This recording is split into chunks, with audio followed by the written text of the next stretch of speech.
Saint-Esprit, nous avons besoin de toi. Esprit de Dieu vivant, Esprit de Jésus-Christ de Nazareth, nous avons besoin de toi. Viens maintenant dans tous les endroits où l'on se trouve pour écouter ce message. Remplis ces endroits et nous te supplions que par ton mouvement, le message divin soit communiqué au cœur de chacun. Je t'en supplie, fais-le maintenant.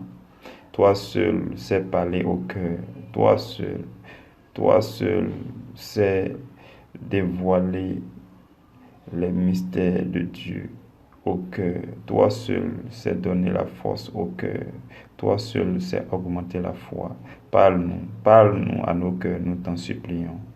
Au nom de Jésus. Amen. Frères et sœurs dans le Seigneur, nous sommes rassemblés en ce jour du mardi 10 septembre 2019 et je rends grâce à Dieu de ce qu'il nous réunit.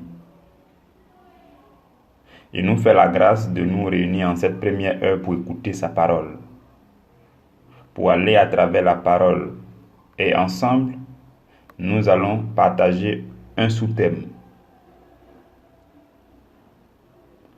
Nous sommes en train de parler de la foi durant ce mois et le sous-thème que nous allons partager en ce matin, c'est la Bible est le testament contenant la parole des promesses aux héritiers. Je nous le répète, ce sous-thème-là. La Bible est le testament contenant la parole des promesses aux héritiers.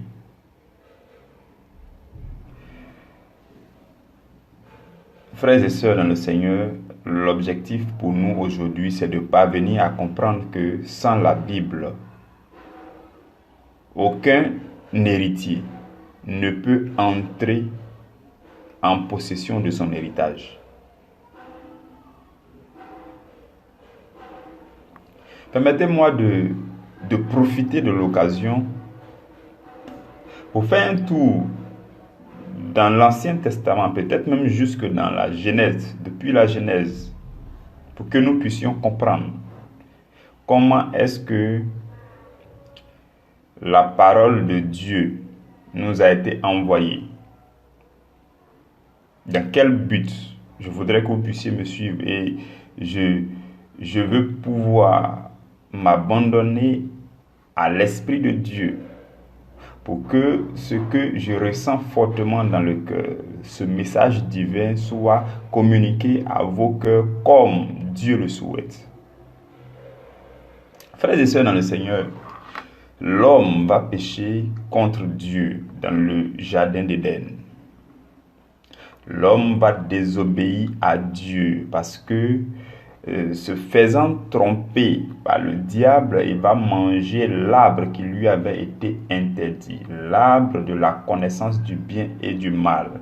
L'homme va manger cet arbre avant le moment. Il y avait certainement un moment que Dieu avait prévu pour que l'homme mange cet arbre. Parce que l'homme mangeait déjà de tous les fruits du jardin, mais Dieu lui avait interdit un seul arbre. Certainement que dans le plan de Dieu, il fallait quelque chose à l'homme, que l'homme n'avait pas encore, avant de pouvoir manger du fruit de cet arbre de la connaissance du bien et du mal. Mais l'homme l'a fait avant, et cela a disqualifié l'homme. Dieu va prendre la parole pour dire, mais nous devons maintenant empêcher, parlant de lui et de sa cour céleste, il va dire, nous devons maintenant empêcher l'homme d'avancer son doigt et de manger du fruit de l'arbre de la vie. Donc l'homme va être disqualifié et Dieu va aller plus loin pour chasser l'homme du jardin d'Éden. Dieu a créé toutes choses. Il a créé le ciel, la terre, il a mis tout dedans. Et nous allons remarquer ensemble que parmi tout ce que Dieu a créé, c'est l'homme seul, l'espèce humaine seule que Dieu a créée à son image et selon sa ressemblance. Ce qui fera de l'espèce humaine la créature la plus excellente, la créature la plus aimée de Dieu. Mais Dieu est un juste juge. Selon les principes de Dieu, lorsque tu pèches contre Dieu, il y a une séparation qui se crée systématiquement entre toi et Dieu. Le péché nous prive de la présence de Dieu. Donc Dieu étant un juste juge, il va appliquer lui-même ses principes en faisant sortir l'homme et la femme de sa présence. Donc l'homme et la femme vont sortir du jardin d'Éden et ils vont aller errer. Ils vont sortir du jardin d'Éden avec quelques malédictions à l'appui. C'est le péché aussi qui attire les malédictions. Donc l'homme et la femme seront à la merci du diable. Mais Dieu va continuer à leur parler. La Bible dit que l'homme et la femme, lorsqu'ils étaient dans le jardin d'Éden, Dieu descendait chaque soir pour leur parler, pour échanger avec eux. Mais cette habitude-là, ça va disparaître entre l'homme et Dieu. Mais Dieu va faire l'effort de continuer à parler à l'homme et à la femme. Et Adam et Ève vont se multiplier, ils vont faire des enfants, leurs enfants vont faire des enfants, ainsi de suite. Est-ce que il y a une question qui n'a aucun sens que des gens se posent le plus souvent? Je pense qu'en méditant profondément la Bible, les gens vont le découvrir. C'est que les gens se demandent, mais si avec Adam et Ève sur la terre, comment est-ce que ils ont pu se multiplier? Avec quelle femme leurs enfants se sont mariés? Dieu le permettait que les frères se marient ensemble. Et si vous lisez très bien dans le livre de la Genèse, Adam et Ève n'avaient pas que des enfants garçons, ils avaient des enfants filles. Ils avaient des filles, donc ils ont dû se marier entre eux par l'autorisation de Dieu. En ce temps-là, il n'y avait pas encore la loi pour qu'on parle de non. Dieu pouvait faire ce qu'il voulait. Donc les gens vont se multiplier. Ils vont se multiplier, Dieu va continuer à leur parler. Certains vont être agréables à Dieu. Les gens comme Enoch vont passer, ils vont être enlevés parce qu'étant agréables à Dieu. Donc une génération, ils vont continuer génération après génération jusqu'à ce que Dieu, dans son plan de purifier l'homme, d'aider l'homme à retourner au jardin d'Éden, d'aider l'homme à retrouver la nature initiale, Dieu ne parvenait pas parce que le mal était abondamment sur la terre. Et Dieu va prendre la résolution de prendre un échantillon d'entre eux, Noé et sa toute petite famille. Et Dieu va les sauver et va détruire toutes choses. C'est comme si c'était la fin de leur monde. Et il y avait un nouveau monde avec Noé et sa petite équipe. Malgré ça, le mal n'a pas quitté la terre. Le mal va demeurer sur la terre jusqu'à ce qu'il y ait Abraham, que Dieu choisisse Abraham pour dire, bon, je vais faire le plan avec toi, je vais te choisir toi seul et je vais être ton Dieu, de sorte que je puisse atteindre tout le monde entier. Donc Dieu va choisir Abraham, Abraham va donner Isaac, Isaac va donner Jacob, ainsi de suite. Dieu va prendre Jacob pour changer son nom, pour dire, je t'appelle Israël, et que ce peuple qui naît de toi, ces 12 tribus-là, je vais les suivre, ainsi de suite. Et Dieu va les suivre, Dieu va les faire sortir du peuple d'Israël. Après 430 ans d'esclavage, Dieu va venir apparaître à Moïse pour dire, non, mais je veux te choisir pour que tu puisses libérer mon peuple. Allons, je te soutiens. Moïse va dire, mais Dieu, je ne peux pas, je n'ai pas la capacité. Dieu va dire, mais tu es suffisamment formé parce que tu as déjà fait 40 ans au désert. Il te faut encore 40 autres années au désert. Va, parce que j'ai besoin de toi. Donc Dieu va utiliser Moïse pour faire sortir le peuple de Dieu de l'Égypte. Et le peuple va sortir, le peuple d'Israël va sortir de l'Égypte avec tout ce que nous connaissons comme le miracle, comme la main de Dieu qui était sur leur vie, tout ce que nous avons connu. La traversée de la mer Rouge, ainsi de suite, leur vie dans le désert, tout ça. Et c'est là, frères et sœurs, que Dieu va leur donner. Dieu va se rendre compte que, en fait, s'il s'est choisi Israël comme peuple, il faut qu'il écrive un testament pour ce peuple.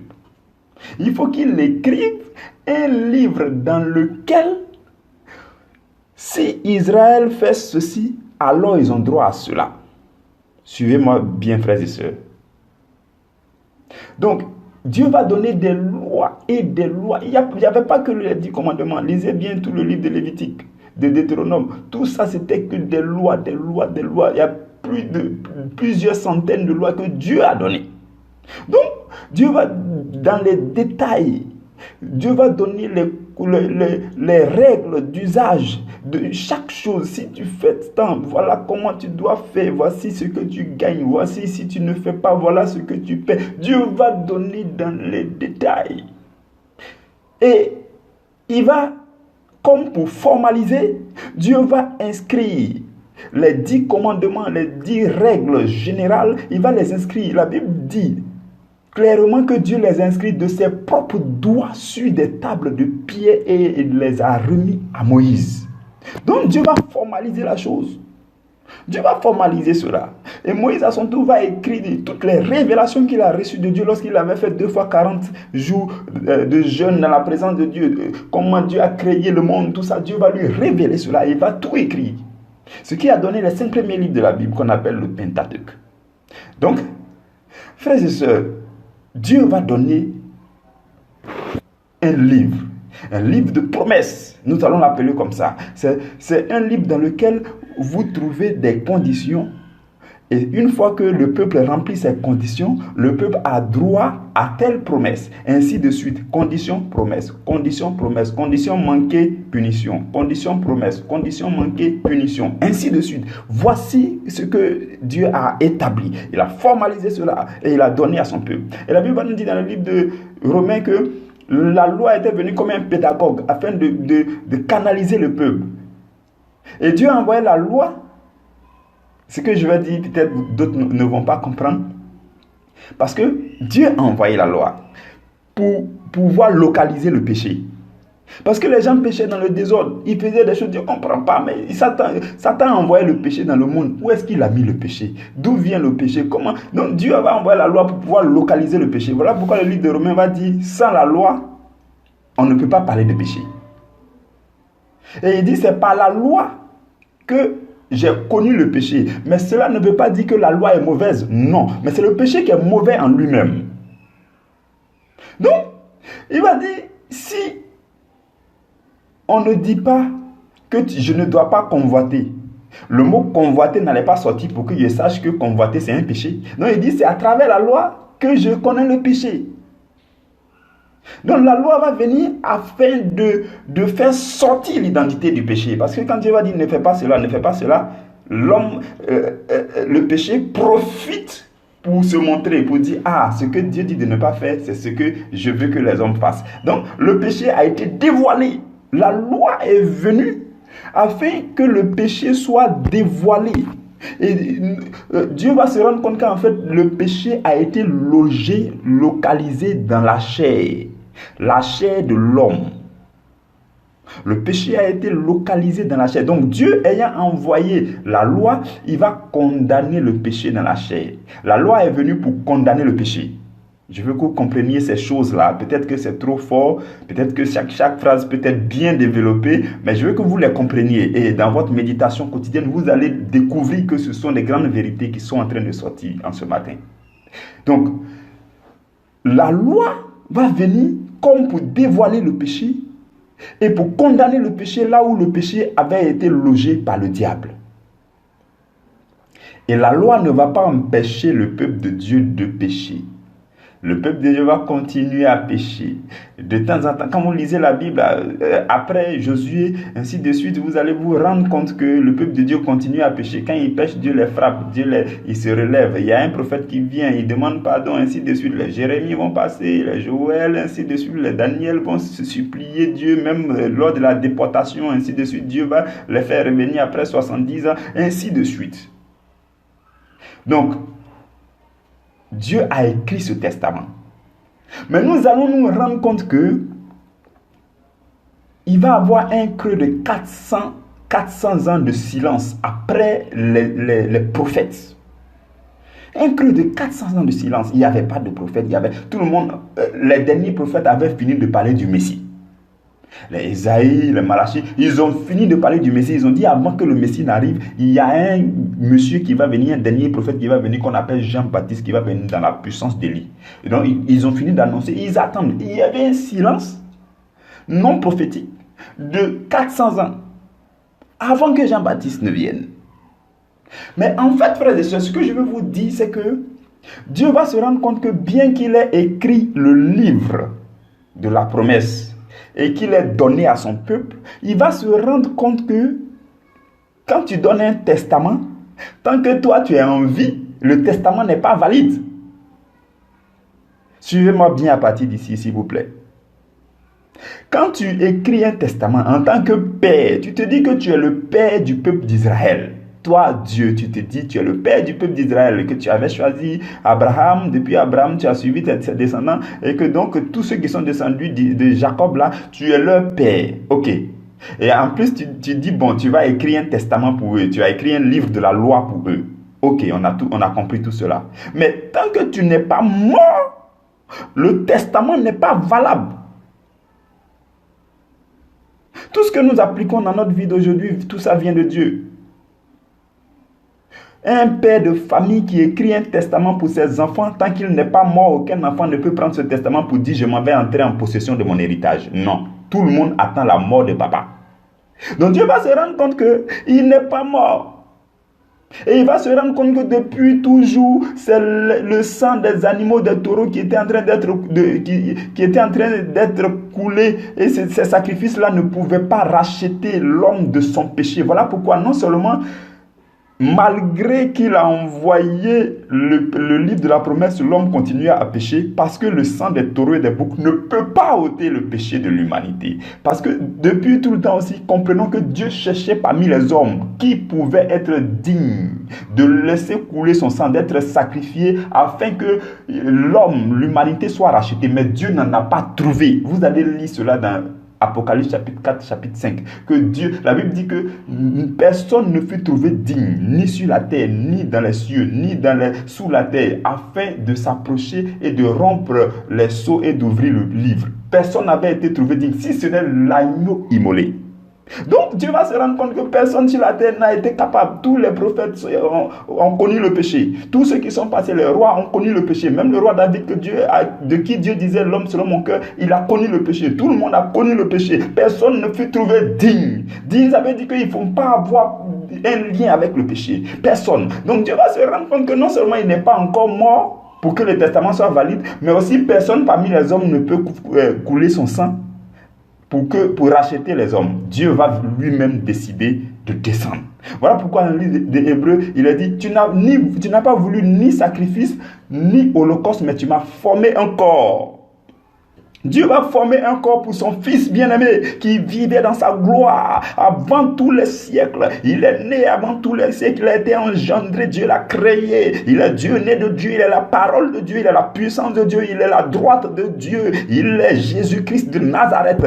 Celui-là, Dieu va le créer et Dieu va lui former un corps pour dire descends parmi les hommes parce que je sais que si c'est moi seul qui ai la capacité de dominer le péché, mais il faut que je sois dans le corps d'un homme. Dieu va descendre parmi les hommes, frères et sœurs. Il va descendre afin de jouer ce rôle. C'était un jeu de rôle pour Dieu. Il fallait que cela... Mais Jésus-Christ, frères et sœurs, tenez-vous bien, ce n'est pas parce que Jésus-Christ était fils de Dieu, mais il était fils de Dieu, c'est vrai, mais il vivait dans la condition d'homme. Il devait souffrir, supporter tout ce que les hommes supportent de la même manière. Et il devait pouvoir supporter et triompher du péché. Et que son sang puisse racheter l'humanité. Et non seulement le sang de Jésus-Christ a racheté l'humanité de ses péchés, mais en même temps, lorsque Jésus-Christ mourait, c'est comme si c'est Dieu qui mourait. C'est un signe, un symbole. C'est quelque chose de symbolique pour dire que celui qui a créé le testament, celui qui a écrit le testament, celui-là est mort. Donc à partir de cet instant, le testament est valide. Les promesses sont valables désormais, frères et sœurs. C'est ce que nous dit le livre de Hébreux au chapitre 9. Vous pouvez lire à partir du verset 16-17. Parce que la Bible dit là-bas que là où il y a un testament, il est nécessaire que la mort du testateur soit constatée. Un testament n'est valide qu'en cas de mort, puisqu'il n'a aucune force tant que le testateur vit. Donc Dieu qui est le testateur, qui a créé la loi, il ne peut pas continuer à vivre. Il faut qu'il meure, il faut qu'il montre qu'il est mort parmi les hommes pour que le testament soit valide. Le sang de Jésus-Christ va nous racheter de nos péchés, mais en même temps la mort de Jésus-Christ va rendre le testament valide. Frères et sœurs, écoutez-moi bien. Et nous comprenons, vous et moi, que le mot testament n'a pas été donné fortuitement à la Bible, à l'Ancien Testament et au Nouveau Testament. À partir de Jésus-Christ, le Nouveau Testament va être une nouvelle alliance, la nouvelle version de la loi.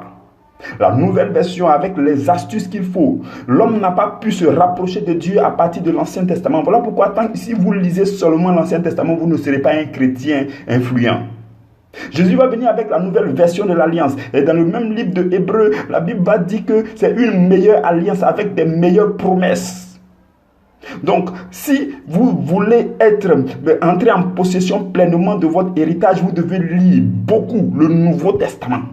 Et il faut lire aussi beaucoup l'Ancien Testament. Mais tout ce que vous trouvez dans le Nouveau Testament, si vous trouvez la même chose dans l'Ancien Testament, il faut préférer ce qui est dans le Nouveau Testament. Sur le même sujet, vous devez préférer ce qui est écrit dans le Nouveau Testament par rapport à ce qui est écrit dans l'Ancien Testament. Mais si vous ne trouvez rien de pareil dans le Nouveau Testament, alors vous pouvez vous contenter de ce qui est dans l'Ancien Testament.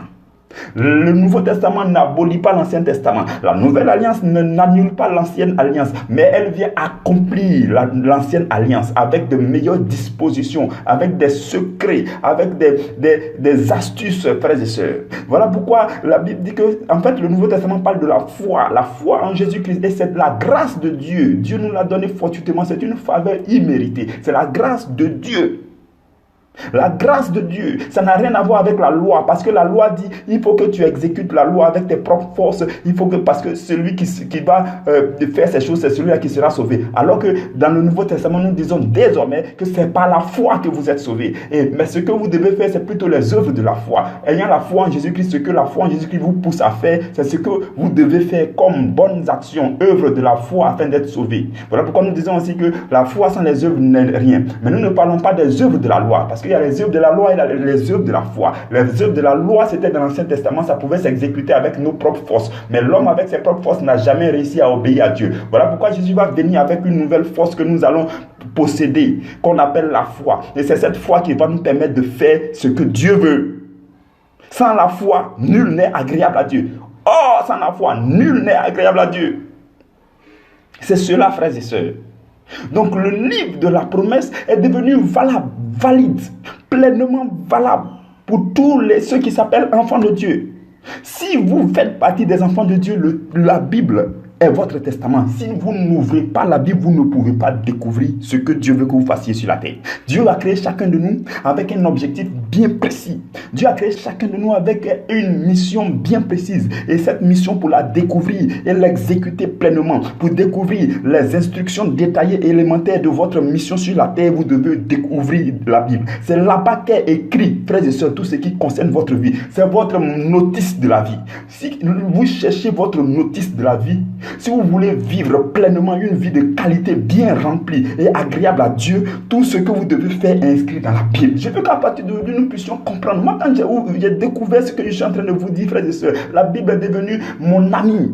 Ma meilleure amie est devenue ma Bible, frères et sœurs. Et je veux découvrir de jour en jour ce que Dieu dit à propos de ma vie. Parce que nous souffrons, parce que nous manquons de la connaissance. C'est ce que nous dit la Bible. Mon peuple périt parce qu'il lui manque de la connaissance. Et donc, cette connaissance-là se trouve dans la Bible. Cette connaissance-là, c'est des choses que nous devons connaître afin que nous puissions arracher notre héritage. Et la Bible dit que si nous avons reçu Jésus-Christ qui est la lumière venue dans ce monde, alors Dieu nous donne le pouvoir de faire partie des enfants de Dieu. Et si donc nous faisons partie des enfants de Dieu, alors dès cet instant, nous sommes héritiers.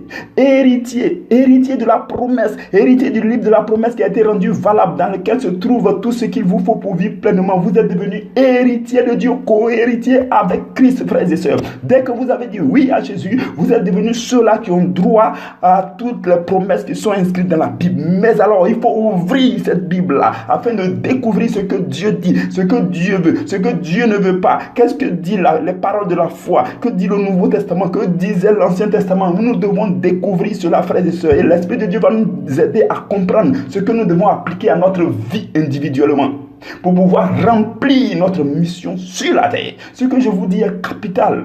Peu importe votre vie, peu importe ce que vous êtes, mais je veux que vous vous rendiez compte seulement que c'est dans la Bible que vous pouvez remplir votre vie des choses de qualité, que vous pouvez vivre une vie de qualité. C'est simple à comprendre, frères et sœurs. C'est la Bible qui est notre testament. Si nous disons que nous sommes enfants, notre Père est mort à travers Jésus-Christ, le testament est valide. Nous devons maintenant ouvrir le testament, parce que si nous n'ouvrons pas le testament, nous ne pouvons pas savoir où aller. Nous ne pouvons pas savoir comment entrer en possession de l'héritage. Voilà pourquoi dans le livre de Galates au chapitre 4 verset 1, la Bible dit que l'héritier, tant qu'il demeure enfant, il n'est pas différent de l'esclave. L'héritier, tant qu'il demeure enfant, il n'est pas différent de l'esclave.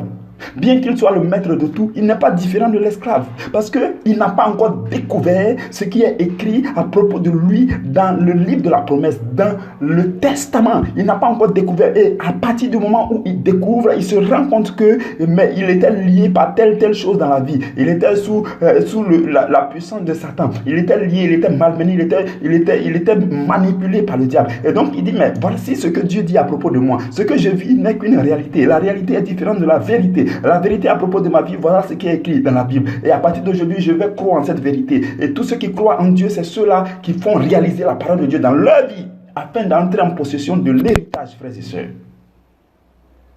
Voici ce qui fait que la Bible est un livre que personne ne doit se passer de ça. Si vraiment nous sommes enfants de Dieu, si nous disons que nous sommes nés de nouveau, que nous faisons partie des enfants de Dieu, il faut qu'on cherche à découvrir la volonté de notre Père. Or, Dieu n'a pas écrit sa volonté nulle part ailleurs, si ce n'est dans la Bible. Si ce n'est dans la Bible, vous ne pouvez pas continuer à posséder votre héritage par procuration. C'est vrai, les hommes prêchent, les hommes écrivent des livres, vous lisez chaque jour, il n'y a pas de souci. Tout ça, c'est bien. C'est pour vous aider. Mais c'est en ouvrant la Bible personnellement, en écoutant.